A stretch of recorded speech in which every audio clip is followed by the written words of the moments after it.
Good afternoon, and welcome to Blindformers. I'm your host, Blind Prime, and for today I have for you Transformers Studio Series Bumblebee movie, Brawn. And I am going to teach you how to transform him from his robot mode to his vehicle mode. And then tomorrow there will be a video up reviewing his vehicle mode. So let's get into it. First off, before you transform Brawn, you want to make sure you remove all of his accessories. Accessory 1, and accessory number 2, his drill and his gun.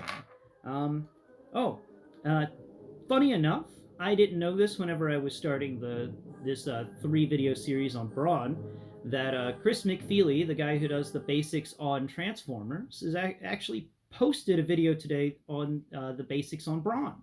So if you want to go check out some more information about Brawn's history and who Brawn is and stuff, go look at it. I'm gonna post a link to Chris McFeely's video in the not in the description, but in a pinned comment on this video.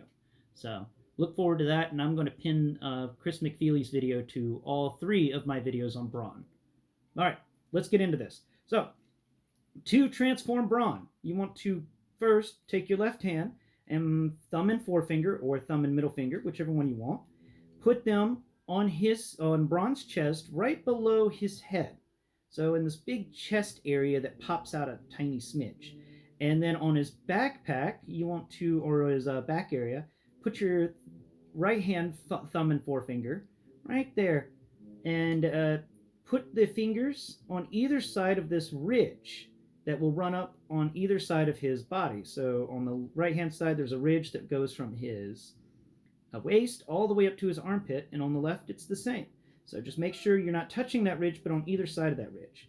Now this connection is really sturdy, so it may take you a minute to actually get it pulled apart, but you can pull it apart, and once you do, and it is a little difficult because the paint apps and textures of this guy are so sleek. Like this is some nice plastic. This good quality stuff here. All right. So when you pull off the backpack, or his back area, you're going to want to rotate it on its hinge all the way up, and then inside, use your forefinger to pull out the double wheels, and you want to pull them out all the way until they stop.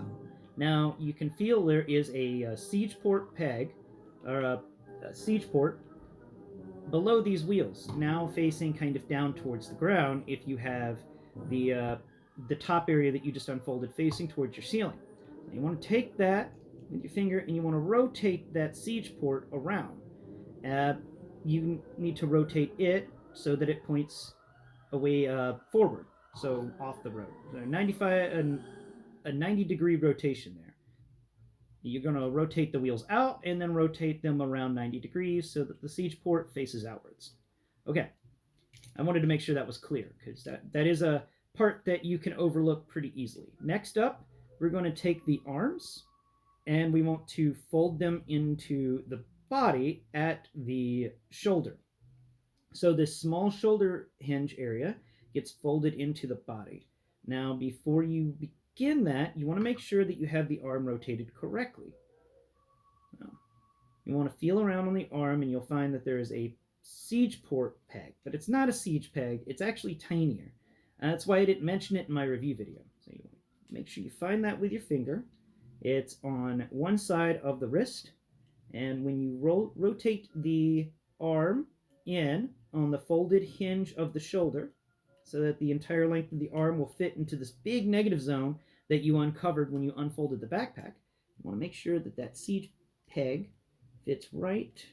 There's 2 pegs right behind the wheel section that you unfolded, and each of them is sized appropriately for the siege port on the arms. You just need to make sure you fold them in so that they are on that spot.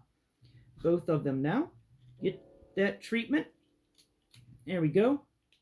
Make sure that both of them are folded in and snapped into place. They will slightly snap into place. Okay, now that that is complete, we're going to take the head and we're going to fold the head down. It's just going to fold down slightly. And that we do it now because we may need to move the arms a little bit to get that head going in the right direction. In the sense of it needs to just be folded down so that the top of the helmet lines up with the top of the of where his backpack was. So you can run your finger across it and get a nice flow. And just make sure you rotate the arms out on either side of that head that's folded in slightly, and you just push the head in. And once that's done, look at that. Everything snapped into place, and the head can unfold just a little bit. So, now that we've completed the arm assembly, and we've made sure that the head can fold inwards and is not obstructed by the upper arms, and the lower arms are plugged into their pegs, we're going to work on the back of the body now. First you want to do is rotate the legs 180 degrees. Once that is complete, pull them out as far as they will go, and then on the opposing side from where the knee bends, so the robot leg bends in such a way, on the opposite side of that, you can feel that there is this lower leg armor that comes into kind of knee armor. You want to grab that knee armor with your thumb and forefinger and pull it out. So you want to do the same with the other side. You want to grab up that knee armor, and it's going to rotate out on its own little hinge. And once that hinge is rotated out all the way, make sure that you just keep rotating it until the foot comes into effect. So just rotate it all the way around. Make sure I didn't do that wrong. I did do that. Okay. Now rotate each of those pieces all the way out until the toes stick out on where the knees would be before. So now his knees are replaced by his toes. And then fold the toes forwards, and this is where that forward toe folding comes into play.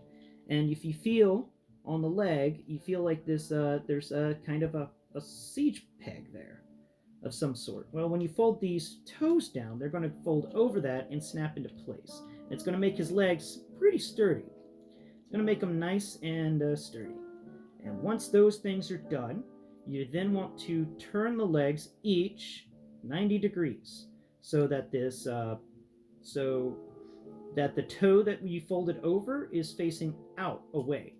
Once you've done that with both of the legs, you're going to want to then rotate them over to cover the entire lower half of the vehicle. Once you've done that, you're going to kind of flop around, and you will find that the underside of the knee, that same peg that the knee uses to, the knee armor uses to connect to the robot knee, is actually going to be reutilized here to connect to these double wheels. Like you can feel in the wheel well there is a piece that pokes out, and there's also a little hole right above it. And that's going to match up with this peg assembly that's on the back of the knee. Well, the knee armor. And now, also, there is, so if you feel right above that knee armor area, you'll find that there's a little rectangular bit that pokes up, and there's a hole in there. That is going to be a port.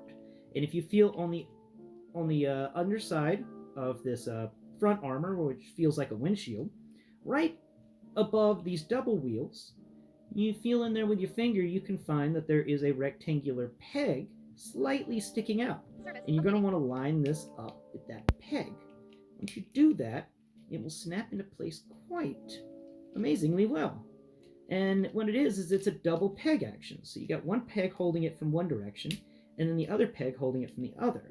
And it does make it a little difficult to put these into place. What I found is it's easier to get the front peg going, and then the peg that connects to the actual robot mode. And once you've done that correctly, it should snap into place quite amazingly well. And this transformation is really fun. And if you do it right, make sure on the underside everything is rotated properly. It will feel like it doesn't have clearance, but it has plenty of clearance. It rolls around quite well. Now for the front of the vehicle mode that we now have, you want to plug in your drill accessory, and it's going to plug in quite well. And that's that cone-shaped thing I talked about in the review of his robot mode. And then on top, there's this little blast effect peg that sticks out, and it actually can fit into a peg hole in the gun. Why this isn't just a siege port, I don't know. That is a little weird. But you may have to pop the head down deeper, into the body for this gun to fit properly. But once it does, it covers up the head hole quite nicely, and there you have it. There you have how to transform your Studio Series Bumblebee movie, Brawn, from his robot mode to his vehicle mode. Tune in next Prime, where we will be talking about the vehicle mode in a review. Alright, well, bye bye for now. Hope you've enjoyed the show.